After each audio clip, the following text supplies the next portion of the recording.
नमस्कार. इकॉनॉमिक टाइम्सच्या आजच्या अंकावर आपण एक नजर टाकूया. नमस्कार. आजच्या वर्तमानपत्रात मला वाटतं भारताच्या 2 वेगवेगळ्या कहाण्या दिसतायत. हो. कोणत्या 2? एकीकडे सरकार डीप टेक स्टार्टअप्स आणि ग्रीन एनर्जी सारख्या भविष्यातील गोष्टींना प्रोत्साहन देत आहे. एकदम फ्युचरिस्टिक वाटचाल. बरोबर. तर दुसरीकडे आजच्या वास्तवात कंपन्यांमध्ये मोठे वादविवाद सुरू आहेत. IT क्षेत्राची गती थोडी मंदावलेली दिसतीये आणि काही कायदेशीर प्रकरणही चर्चेत आहेत. अगदी बरोबर. आणि आज आपण फक्त बातम्या वाचणार नाही, तर त्यामागचा अर्थ समजून घेणार आहोत. हो. पंतप्रधानांचा स्टार्टअप्सना दिलेला संदेश, छोट्या व्यापाऱ्यांसाठी आलेली नवीन निर्यात योजना आणि कंपन्यांचे निकाल. या सगळ्याचा एकमेकांशी काय संबंध आहे आणि त्याचा आपल्या जीवनावर काय परिणाम होऊ शकतो हेच आपल्याला उलगडून पाहायचं आहे. चला तर मग सुरुवात करूया. पहिल्या पानावरचा एक मोठी बातमी आहे. राष्ट्रीय स्टार्टअप दिनानिमित्त पंतप्रधानांनी एक आवाहन केलंय. हो. ते म्हणतायत की फक्त ॲप्स किंवा सेवांवर अवलंबून न राहता उत्पादन आणि डीप टेकमध्ये उतरा. पण हे डीप टेक म्हणजे नेमकं काय? खूप चांगला प्रश्न आहे, कारण हा शब्द सारखा ऐकायला येतो. हो, नेहमीच्या IT स्टार्टअपपेक्षा हे वेगळं कसं आहे? तर डीप टेक म्हणजे फक्त एखादं नवीन ॲप किंवा वेबसाईट बनवणं नाही. अच्छा. याचा अर्थ अशा स्टार्टअप्सवर आहे जे मोठ्या वैज्ञानिक शोधांवर किंवा इंजिनिअरिंगमधील नवनिर्मितीवर आधारित आहेत. उदाहरणार्थ नवीन प्रकारचं मटेरियल बनवणं, बायोटेक्नॉलॉजी किंवा खराखुरा आर्टिफिशियल इंटेलिजन्स. ओके. याला जास्त वेळ, जास्त संशोधन आणि जास्त भांडवल लागतं. पण यशस्वी झाल्यावर हे देशाच्या अर्थव्यवस्थेत मोठे बदल घडू शकतात. म्हणजे हे फक्त सॉफ्टवेअर नाही, तर हार्डवेअर आणि मूळ विज्ञानावर आधारित आहे. अगदी बरोबर. आणि बातमीत असंही म्हटलंय की सी वाढ आता फक्त बंगळुरू किंवा गुरुग्रामपुरती मर्यादित राहिलेली नाहीये. हो, आणि हा खूप महत्वाचा बदल आहे. खरं तर हीच खरी बातमी आहे. अच्छा. हो. आता स्टार्टअप्स टियर 2 आणि टियर 3 शहरांमधून पुढे येत आहेत. म्हणजे इंदोर, जयपूर किंवा कोइंबतूर सारख्या शहरांमधून. वा, म्हणजे नाविन्य आता देशभरात पसरत आहे. बरोबर. आणि याचंच प्रतिबिंब आपल्याला DPITच्या रँकिंगमध्ये दिसतं. DPIT म्हणजे? DPIT म्हणजे सरकारचा उद्योग आणि अंतर्गत व्यापार प्रोत्साहन विभाग. त्यांच्या रँकिंगनुसार गुजरात, आंध्र प्रदेश आणि गोवा ही राज्य स्टार्टअपसाठी सर्वोत्तम वातावरण निर्माण करत आहेत. तर सरकार एकीकडे भविष्यातील डीप टेकसाठी पाया रचत आहे, पण त्याचबरोबर आजच्या छोट्या उद्योजकांसाठी काही करताय का? कारण इथे छोट्या ऑनलाईन विक्रेत्यांसाठी एक चांगली बातमी दिसतीये. हो, आणि ही बातमी खूप महत्वाची आहे. विचार करा, आपल्या आसपासचे अनेक छोटे कारागीर किंवा विक्रेते, हो, ज्यांना आपली उत्पादनं परदेशात विकायची आहे, त्यांच्यासाठी ही एक मोठी संधी आहे. कशी? सरकार अर्थसंकल्पात एक प्रस्ताव आणत आहे, ज्यानुसार पोस्ट ऑफिसद्वारे होणारी निर्यातीला म्हणजे पोस्टल एक्सपोर्ट्सला व्यावसायिक कार्गो निर्यातीचा दर्जा दिला जाईल. याचा सोप्या भाषेत काय अर्थ होतो? समजा कोल्हापूरच्या एखाद्या कारागिराला चपला अमेरिकेत पाठवायच्या असतील, तर त्याला काय फायदा होईल? उत्तम उदाहरण. आतापर्यंत त्याला अनेक किचकट प्रक्रिया पार पाडाव्या लागायच्या, कस्टम क्लिअरन्स आणि बरंच काही. हो. पण या नवीन नियमामुळे तो जवळच्या पोस्ट ऑफिसमधून सहजपणे माल पाठवू शकेल आणि त्याला जलद मंजुरी म्हणजे फास्टर क्लिअरन्स मिळेल. अच्छा. इतकंच नाही, तर त्याला RODTP सारखे सरकारी योजनांचाही लाभ घेता येईल. 1 मिनिट, हे RODTP काय आहे? पुन्हा एकदा सांगा. RODTP म्हणजे remission of duties and taxes on exported products. Okay.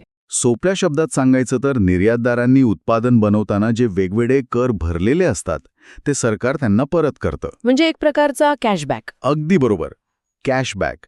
यामुळे भारतीय उत्पादनं आंतरराष्ट्रीय बाजारात स्वस्त आणि अधिक स्पर्धात्मक बनतात. म्हणजे सरकार आता इंडिया पोस्टला एक ई-कॉमर्स एक्सपोर्ट हब म्हणून वापरू पाहताय की नाही? परफेक्ट. तुम्ही अगदी बरोबर ओळखलं. वा, म्हणजे स्टार्टअप्स आणि छोट्या व्यापाऱ्यांसाठी धोरणात्मक बदल होत आहेत. पण कामगारांबद्दल काय? इथे नवीन लेबर कोड्सबद्दल एक मोठी बातमी आहे. 1 एप्रिलपासून लागू होण्याची शक्यता आहे. हो, हा एक खूप मोठा संरचनात्मक बदल आहे. गेल्या अनेक वर्षांपासून याची चर्चा सुरू होती. काय आहे यात नक्की? सरकारने 40 पेक्षा जास्त जुने कामगार कायदे एकत्र करून त्यांचे 4 सोपे कोड बनवले आहेत. 40 कायदे? बापरे. हो, उद्देश हाच आहे की प्रक्रिया सोपी करणं आणि व्यवसायासाठी चांगलं वातावरण निर्माण करणं.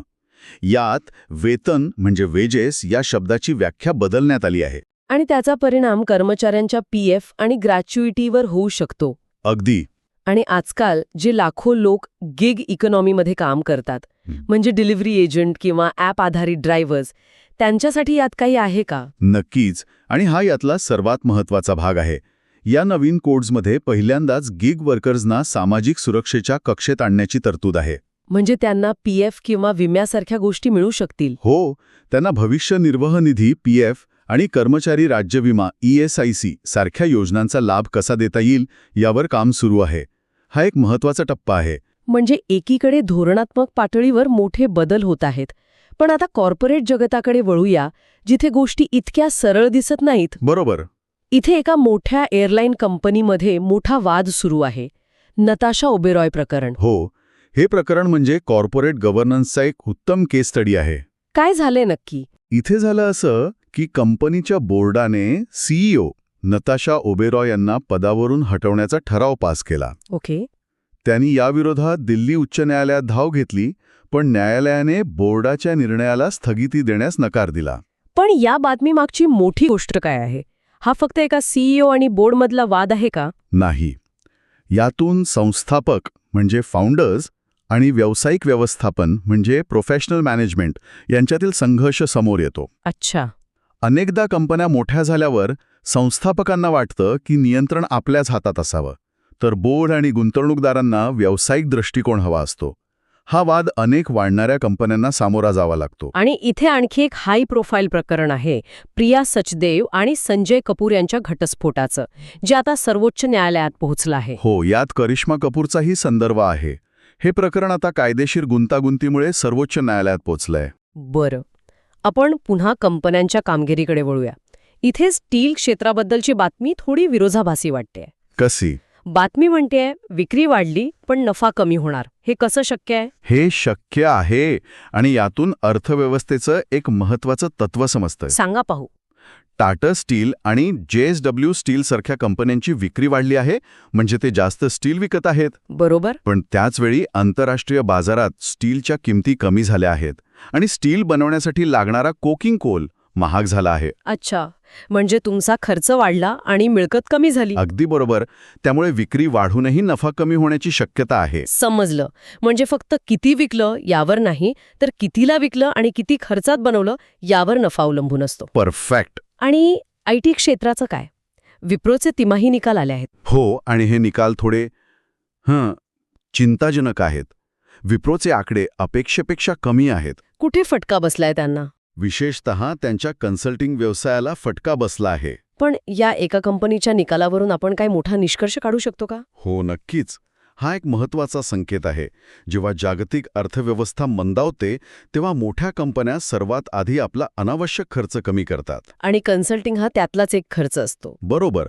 हाय एंड कन्सल्टिंग सेवा. त्यामुळे विप्रोचे कमकुवत निकाल हे फक्त विप्रोपुरते नाहीत, तर ते संपूर्ण भारतीय IT सेवा उद्योगाच्या उच्च नफ्याच्या व्यवसायासाठी पुढच्या वर्षासाठी एक धोक्याची घंटा असू शकते. म्हणजे जुन्या मोठ्या कंपन्यांना आव्हानं आहेत, पण इथे नवीन कंपन्यांसाठी बाजारपेठेत उत्साह दिसतोय. IPO बद्दल बऱ्याच बातम्या आहेत. बरोबर. एकीकडे जुन्या कंपन्या संघर्ष करत आहेत, तर दुसरीकडे नवीन कंपन्या बाजारातून पैसे उभे करण्यासाठी पुढे येत आहेत. कोण कोण आहेत यात? ASG हॉस्पिटल, जी एक मोठी आय केअर चेन आहे, ती IPO आणण्याच्या तयारीत आहे. यावरून आरोग्य सेवा क्षेत्रातील तेजी दिसून येते. त्याचबरोबर सेबीने रुणवाल डेव्हलपर्स आणि इतर 6 कंपन्यांना IPOसाठी मंजुरी दिली आहे. सेबी म्हणजे securities and exchange board of India. हो, जी शेअर बाजारावर नियंत्रण ठेवते. त्यांची मंजुरी मिळणं ही IPO आणण्यातील एक मोठी पायरी असते. तर या सगळ्या धोरणांचा, कंपन्यांच्या निकालांचा आणि वादांचा सामान्य माणसावर काय परिणाम होतोय? इथे जीवन विम्याबद्दल एक मनोरंजक बातमी आहे. हो, ही बातमी ग्राहकांच्या बदलत्या मानसिकतेबद्दल सांगते. काही काळापूर्वी विमा प्रीमियमवरील GST कमी करण्यात आला होता. हो, आठवतंय? त्याचा परिणाम आता दिसतोय. लोक आता पूर्वीपेक्षा जास्त विमा संरक्षणाच्या म्हणजे हायर सम अशोर्डच्या पॉलिसी खरेदी करत आहेत. म्हणजे फक्त कर वाचवण्यासाठी नाही, तर खऱ्या अर्थाने आर्थिक सुरक्षेसाठी लोक विमा घेत आहेत. अगदी तसंच दिसतंय. याचा अर्थ लोकांमध्ये आर्थिक सुरक्षेबद्दल जागरूकता वाढली आहे. आता ते केवळ एक गुंतवणूक म्हणून नाही, तर कुटुंबाच्या संरक्षणासाठी एक आवश्यक साधन म्हणून विम्याकडे पाहत आहेत. कदाचित कोविड-19 नंतर ही मानसिकता अधिक दृढ झाली असावी. असू शकतं.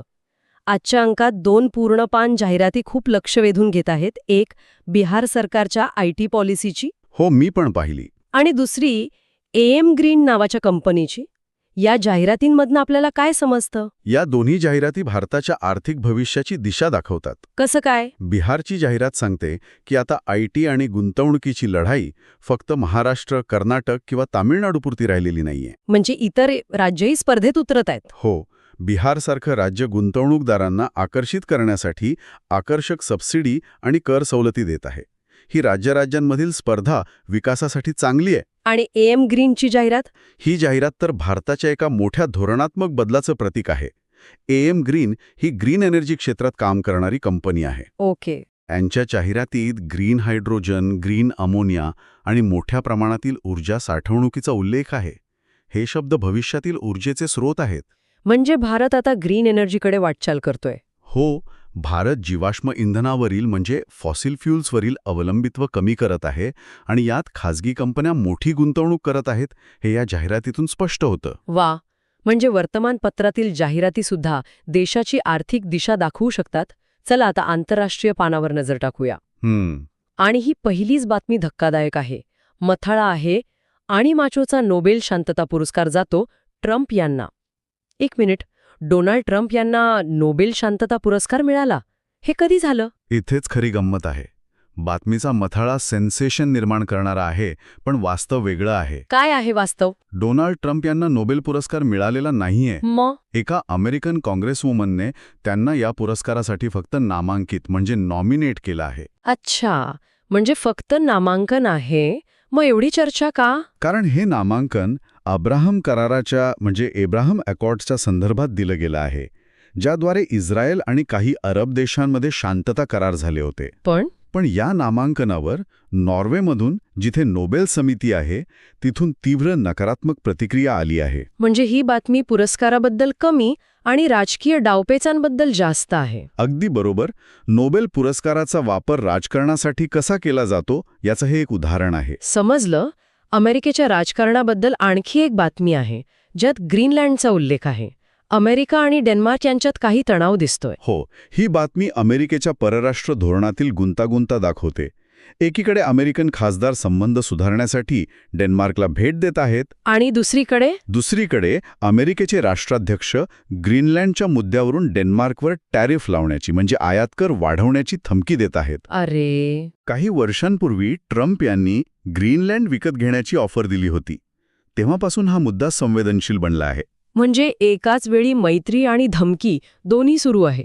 याशिवाय जगात आणखी काय महत्वाचं घडतंय?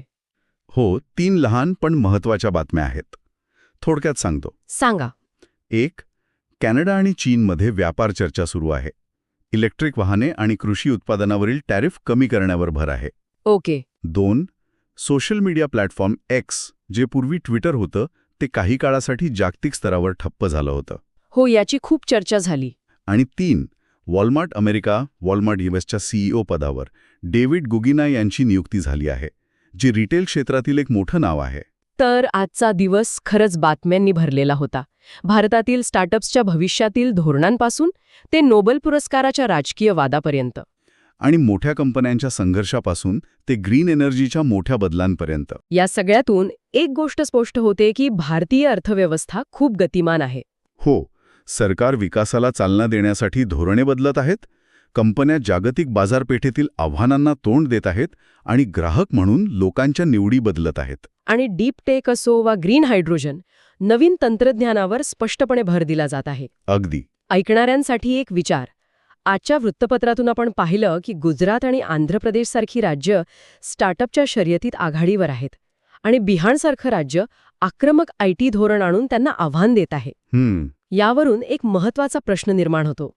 जसजसा आर्थिक विकास अधिक विकेंद्रित होईल, म्हणजे मोठ्या शहरांमधून लहान शहरांमध्ये पसरेल, तसतसं येत्या दशकात मुंबई, बंगळुरू आणि दिल्ली यांसारख्या भारताच्या पारंपरिक आर्थिक शक्ती केंद्रांचं स्वरूप कसं बदलेल? हा खरंच विचार करण्यासारखा प्रश्न आहे.